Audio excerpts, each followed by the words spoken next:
Hello friends, welcome back to our channel craft comforts. எல்லோரும் happy and ஹெல்த்தியாக இருப்பீங்க நம்புகிறேன். வாங்க வீடியோக்குள்ளே போகலாம். கண்டினியூஸாக மழை பெஞ்சிட்டே இருந்ததுனாலங்க கிளியர் ஸ்கையை பார்க்குறக்கே ரொம்ப சந்தோஷமாக இருந்துச்சு. மழை முடிஞ்சு அடுத்த நாளுங்க டெரஸில் அந்த துணிக்காய் போடுற கம்பியில் முத்தாக ஷைனிங்காக வாட்டர் ட்ராப்லெட்ஸ் அப்படியே லைனாக இருந்துச்சுங்க. ப்ளூ ஸ்கை பேக்ரவுண்டில் பார்க்கும்போது அவ்வளோ அழகாக இருந்துச்சு. இது வந்து எங்கள் அப்பார்ட்மெண்ட்டில் பூத்த ஃப்ளாரு. இது பேர் பேர்ட் ஆஃப் பாரடைஸ்ங்க. இந்த பிளான்ட்டு வெயில் அவ்வளோவா இல்லாததுனால லீவ்ஸ் எல்லாம் கொட்ட ஆரம்பிச்சிருச்சு. பார்க்குறக்கு அவ்வளோ ப்ளசண்ட்டாக இல்லை. அதனால இதோட எக்ஸ்ட்ராஸ் எல்லாம் கட் பண்ணிகிட்டு இருக்குங்க.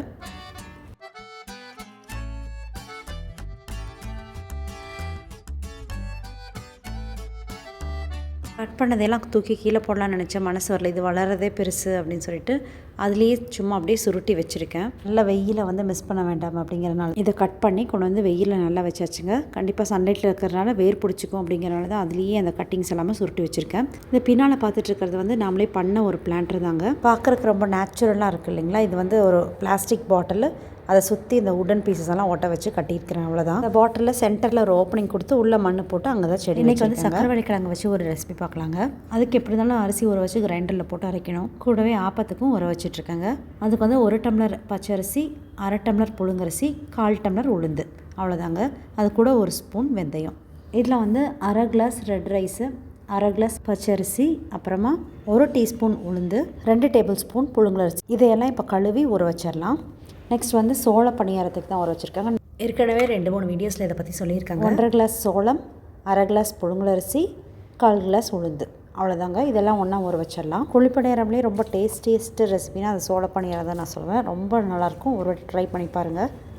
ஒரே ஒரு ரெசிபிக்காக கிரைண்டர் எடுத்து கழுவி செட் பண்ணி அரைச்சிட்டு மறுபடியும் கழுவி வைக்கிறது ஒரு பெரிய ப்ராசஸாக இருக்கும். அதனால ஒரு 2-3 ஐட்டம்ஸ் நான் நெக்ஸ்ட் செய்கிற மாதிரி கொஞ்சம் அரிசியெல்லாம் ஊற வச்சிட்டோம்னா இந்த வீக்குக்கும் நம்மளுக்கு யூஸ் ஆன மாதிரி இருக்கும். கிரைண்டர் எடுத்ததுக்கும் ஒர்த்தாக இருக்கும். அதனால் நான் கிரைண்டர் எப்போ எடுத்தாலும் அட்லீஸ்ட் மினிமம் 2 ரெசிபிஸ்க்காச்சும் பிளான் பண்ணி அரைச்சிருவாங்க.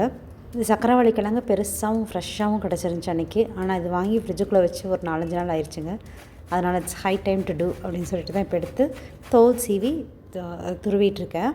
நம்ம வந்து இனிப்பு பணியாரத்துக்கு ஊற வச்சுருந்தோம் இல்லைங்களா, ரெட் ரைஸு, பச்சரிசி, அதெல்லாம் அரிசி வந்து ஒரு அரைவாசி அரைப்பட்டதுக்கு அப்புறமா நம்ம சக்கரவள்ளி கிழங்க கிரைண்டருக்குள்ளே சேர்த்திக்கலாம். நம்ம வந்து தண்ணி கொஞ்சம் கம்மியாக போட்டு கிரைண்டரில் போட்டு ஆட்டிக்கலாம். நம்ம எல்லாமே அரைப்பட்டதுக்கு அப்புறமா கடைசியாக ஒரு அரை மண்டை வெல்லம் சேர்த்திக்க போகிறோம். இந்த வெள்ளத்தையும் துருவி சேர்த்திக்கிட்டோம்னா ஈஸியாக இருக்கும் அரைப்படுறதுக்கு. நம்ம வந்து தண்ணி ஆட் பண்ணாமே கொஞ்சம் லூசன் ஆயிரும் மாவு. அதனால் ஃபஸ்ட்டே நம்ம கொஞ்சம் தண்ணி பார்த்து கம்மியாகவே சேர்த்து அரைச்சிக்கலாங்க. மாவு ஒரு சைடு அரைச்சிட்டு இருக்கும் போதே நம்ம வந்து இங்கே வந்து அடுப்பில் வந்து கொஞ்சமாக தேங்காவை குட்டி குட்டியாக கட் பண்ணி நெய்யில் வறுத்து உள்ளே கொட்டிக்கலாம் ஒரு ஃப்ளேவருக்காக. மாவு அரைக்கும் போதே நான் 3 ஏலக்காவும் சேர்த்து தான் அரைச்சிருக்கேன். இப்போ வந்து நம்ம தேங்காய் எல்லாம் போட்டோன்னே நல்லா மிக்ஸ் பண்ணிக்கலாம். இது எண்ணெயில் போட்டு டீப் ஃப்ரை பண்ணி எடுத்தாலும் ரொம்ப டேஸ்டியாக இருக்கும். பட் நான் இன்றைக்கி குழிப்பணியாரக்கல்லையே செஞ்சிடறேன். இது நெய் ஊற்றியும் பண்ணலாம், எண்ணெய் ஊற்றியும் பண்ணலாங்க. நான் இன்றைக்கி நெய் ஊற்றி எல்லா குழியிலையும் மாவு ஊற்றிட்டுருக்கோம்.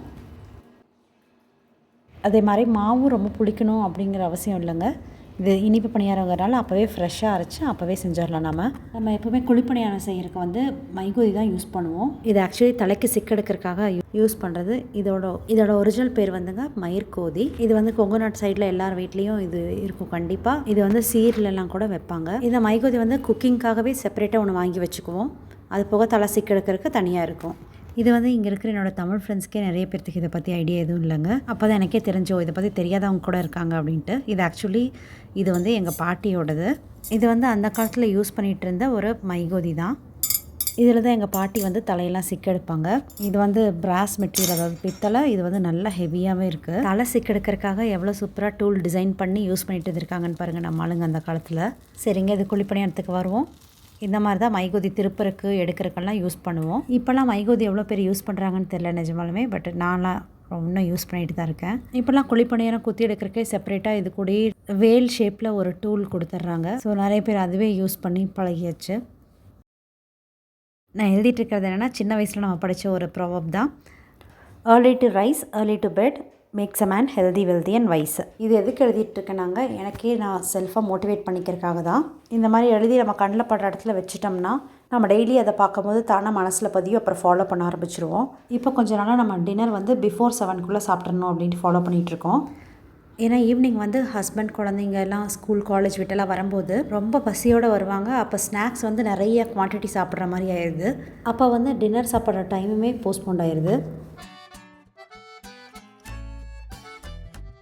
ஆனால் அந்த ஸ்நாக்ஸ் டைமுங்கிறதே அப்படியே கட் பண்ணிட்டோம்னா டைரெக்டாகவே டின்னர் கொடுத்துடலாம். இந்த டின்னர் டைமை வந்து ப்ரீபோன் பண்ணுறதுக்கு மெயின் ரீசன் வந்து ஹெல்த் ஆஸ்பெக்ட்ஸ் ஒன்று. அடுத்தது மெயினான விஷயம் எனக்கு பர்சனலாக என்னென்னா, டின்னர் டைம் அப்போது எனர்ஜி எல்லாம் போய் எப்படா போய் ரெஸ்ட் எடுக்கலாம் அப்படிங்கிற மாதிரி தான் மனசு தோணுது. கன்சிஸ்டண்ட்டாக நம்ம எப்போவுமே அதை ஃபாலோ பண்ணோம் அப்படிங்கிறக்காக தான் எனக்கு நானே செல்ஃப் மோட்டிவேட் பண்ணுறதுக்காக அதை வந்து எழுதி ஒட்டியிருக்கேன் கிச்சனில். இந்த உருளியில் வந்து இந்த வாட்டி லைட்டர் டு டார்க்கர் ஷேட் வர மாதிரி ஃப்ளவர் டெக்கரேட் பண்ணியிருக்காங்க. அதாவது ஃபஸ்ட்டு எல்லோ, அப்புறம் ஆரஞ்சு, அப்புறம் பிங்க், அப்புறம் டீப் ரெட் அந்த மாதிரி அரேஞ்ச் பண்ணியிருக்கிறேன். இந்த பிளான்ட்டில் வந்து புது லீஃப் வந்து இப்படி தான் வரும். நார்மலாக குட்டி லீஃப் வந்து அப்படியே கொஞ்சம் சைஸ் பெருசாகும். பட் இந்த வாட்டி பார்த்தா புது லீஃப்க்கு பதிலாக லாங்காக கொடி மாதிரி ஒரு ஸ்டெம் வளர்ந்துருந்துச்சு. கொஞ்ச நாளாக மழை பெஞ்சிட்டே இருந்ததுனால நான் இண்டோரில் தூக்கி வச்சுருந்தேன் பிளான்ட்டை. அதனால புதுசாக வர லீவ்ஸ் இப்படி வருதா என்னன்னு தெரியல, போக போக தான் தெரியும். இந்த வாரத்தோட உருளி செட்டப் இது தாங்க. இப்போ பார்த்துட்ருக்கிறது 2 varieties of dwarf snake plants. இதில் வந்து ஒன்று வந்து ஸ்ட்ரைப்டாகவும் ஒன்று வந்து பிளெயின் லீவ்ஸாகவும் வரும். ரெண்டுமே இண்டோரில் அவுட்டோர்ஸில் ரெண்டுலேயுமே நல்லா வளருது. இந்த கருவேப்பிலையே இப்படி வெளியே வச்சுட்டா 1 வாரம் வரைக்கும் தாங்குதுங்க. ஆக்சுவலாக இந்த பாட்டிலோட மூடி வந்து ரொம்ப துரு பிடிச்சி பழசாட்டாயிருச்சு. அதனால் அந்த பாட்டில் மூடியை யூஸ் பண்ணாமல் பாட்டிலை மட்டும் ப்ராப்பராக யூட்டிலைஸ் பண்ணிக்கலாம் அப்படின்ட்டு கருவேப்பிலையே அந்த பாட்டிலில் தண்ணிக்குள்ளே போட்டு வச்சாச்சு. அப்படி வைக்கும்போது காலையில் நேரத்தில் எடுக்கிறதுக்கு ஈஸியாக இருக்கும். ஃப்ரிட்ஜ் ஓப்பன் பண்ணிகிட்டு இருக்க வேண்டியது இல்லைங்க. இது இப்போ நம்ம பார்த்துட்டு இருக்கிறது எல்லாமே கார்த்திகை தீபத்தன்னைக்கு எடுத்தது தாங்க. கார பணியாரம் கார்த்திகை தீபத்துக்கு செய்வாங்கன்னு கேள்விப்பட்டேன். அதனால அதுக்கு தேவையான அரிசி பருப்பையெல்லாம் ஊற வச்சுட்டு இப்போ வந்து வெள்ளை துருவிட்டுருக்கேன். எதுக்குன்னா இனிப்பு பொரி செய்யறதுக்காக. இது வந்து சாயங்காலம் ஒரு 3 மணிக்கு அந்த மாதிரி செய்யறதுக்கு ஆரம்பித்தேங்க. ஒரு 5 மணிக்குள்ளே முடிச்சிட்டோம்னா அதுக்கப்புறம் நம்ம விளக்கு வைக்கிறக்கெல்லாம் ஏற்பாடெல்லாம் பண்ண ஆரம்பிச்சிடலாம். அதுக்காக தான் கொஞ்சம் ஏர்லியராகவே ஸ்டார்ட் பண்ணிட்டேன். இந்த பொரி உருண்டைக்கு வந்து 1 கப் அளவுக்கு வெல்லம் துருவி எடுத்தாச்சுங்க.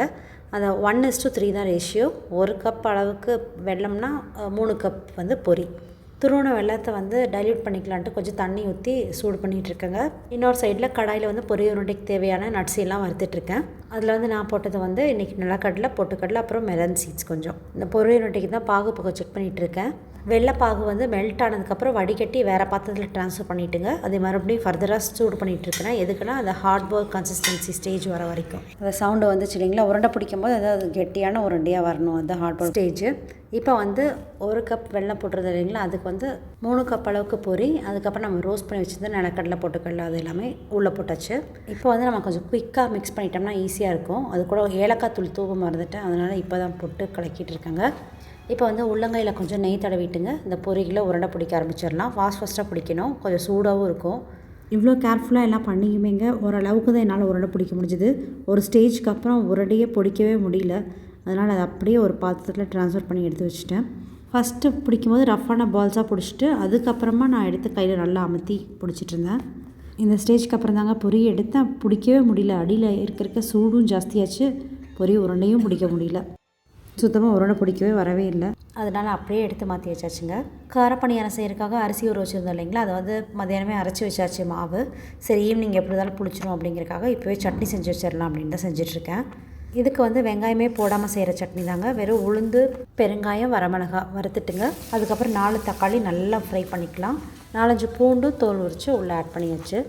சைடில் இந்த கடாயில் வந்து கடுகு, உளுந்து பருப்பு, வெங்காயம், பச்சை மிளகா, கருவேப்பிலையெல்லாம் போட்டு குழிப்பணியாரத்துக்கு தான் தாளிச்சிட்ருக்கேன்.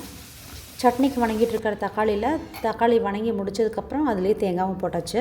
வெங்காயம் வணக்கிட்டு இருந்த இந்த கடாயில் வந்து கூட 2 கேரட்டும் துருவி சேர்த்தியாச்சு.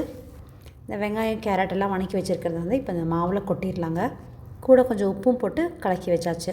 சட்னிக்கு வணக்கினதை வந்து அப்படியே வச்சுருக்கேங்க கடாயிலேயே. அது அப்புறமா ஈவினிங் வந்து நம்ம கிரைண்ட் பண்ணிக்கலாம் அப்படின்னு சொல்லிட்டு சமையல் ரூமில் வேலையெல்லாம் முடிச்சுட்டுங்க. திருவண்ணாமலையில் கார்த்திகை தீபம் ஏற்றினோடனே டிவி பார்த்துட்டு நம்ம வீட்லேயும் ஏற்றியாச்சு.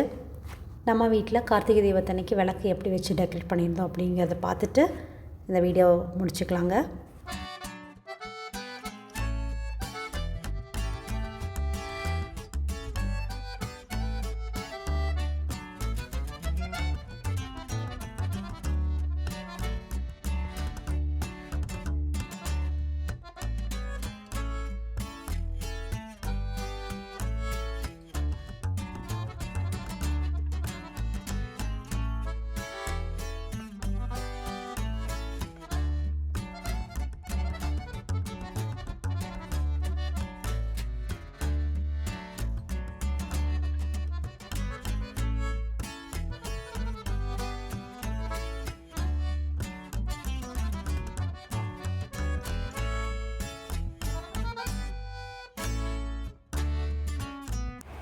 விளக்கு வீடு ஃபுல்லாக வச்சு முடிச்சாச்சுங்க. அதுக்கப்புறம் குழிப்பணியாரம் தான் செஞ்சிட்ருந்தேன். அன்னைக்கு நான் வந்து ஃபாஸ்டிங் இருந்தேன். ஃபுல் டே ஃபாஸ்டிங்னா ஃப்ரூட்ஸ் கொஞ்சம் சாப்பிட்டேங்க. ஃபுல் ஃபாஸ்டிங் கிடையாது. அதனால குழிப்பணியாரம் செஞ்சோன்னே ஃபஸ்ட்டு நான் சாப்பிட்டேன். ஆனால் இந்த காரப்பணியார ரெசிபி நான் இதான் ஃபஸ்ட் டைம் ட்ரை பண்ணுறேன். அதில் வந்து கொஞ்சம் கூட ஒட்டாமல் தானாகவே வந்துடுற மாதிரி இருந்துச்சு. ரொம்ப அழகாக இருந்துச்சு. குழிப்பணியாரமும் டேஸ்ட்டும் சூப்பராக இருந்துச்சு. உளுந்து நிறைய போட்டிருந்ததுனால சூப்பர் சாஃப்டாக இருந்துச்சு பணியாரம். அது சட்னியோடு வச்சு சாப்பிடும்போது ரொம்ப டேஸ்டியாகவே இருந்துச்சு. இந்த பணியாரத்தோட ப்ரப்போர்ஷனை சொல்ல மறந்துட்டேங்க. 1 டம்ளர் பச்சரிசி, 1/2 டம்ளர் உளுந்து, 1/2 டம்ளர் கடலைப்பருப்பு, அவ்வளோதாங்க. ரொம்ப நல்லா வந்துருந்துச்சு. ட்ரை பண்ணி பாருங்கள். சரிங்க, இதோட வீடியோட எண்டுக்கு வந்துட்டோம். இந்த வீடியோ உங்களுக்கு ஏதோ ஒரு விதத்தில் யூஸ்ஃபுல்லாக இருந்துச்சுன்னா சப்ஸ்கிரைப் பண்ண கன்சிடர் பண்ணுங்கள். பார்த்ததற்கு மிக்க நன்றி.